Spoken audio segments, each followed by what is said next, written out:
Magandang umaga. At again, isang maulan na umaga naman sa lahat. So, today is Wednesday, 18 September. So,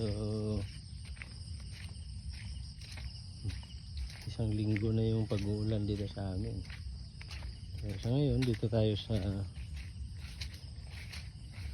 area ko.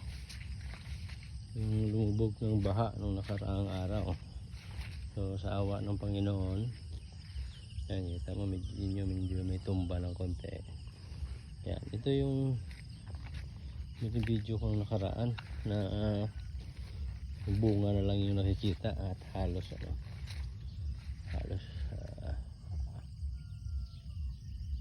mawala na sa sa tubig. So medyo okay naman.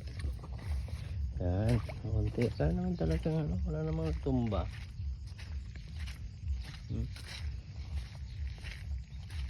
Kasi wala din naman kasi malakas yung hangin.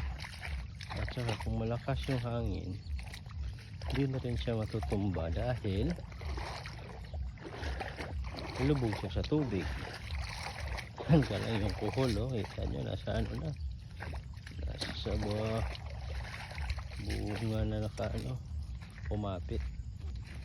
Yan, konti na lang to. Ayun, maraming to. Nakita nyo, may mga ibon. Ibig sabihin marami sila nakakain dito. Bukas siguro, bukas natin to, isprihan kahit lang yung gilid-gilid, paasuhan lang. Kawawa na rin to pag pasukin mo to, isprihan. So sa gilid na lang yung sa gilid na lang yung mag-spray para masaya. Yun, daming ibon. Nakatulong na rin yung ibon. Ayan, kasi nung magbaha, ayun lang, may mga black bag.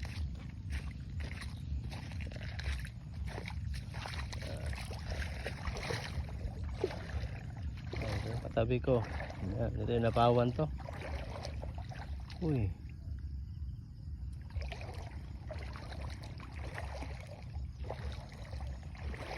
wala, yung sa taas ko parang dumapa talaga.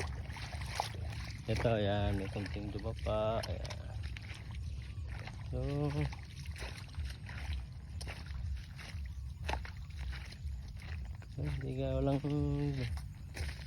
walang damage yung palay natin. Ito lang, konti-konti. Ito kasi ito yung entrada ng tubig, dito mapasok ng tubig. Hindi naman ganun. Uy, ayun, dito lang. Kaya to, plano ko lang ito mamaya, matanggal yung mga kawayan dyan.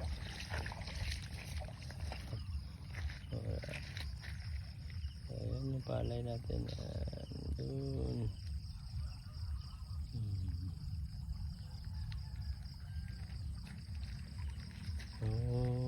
Thank you Lord at hindi na damage yung palay namin. Sana huminto na tong ulan at mag 1 week na rin siya.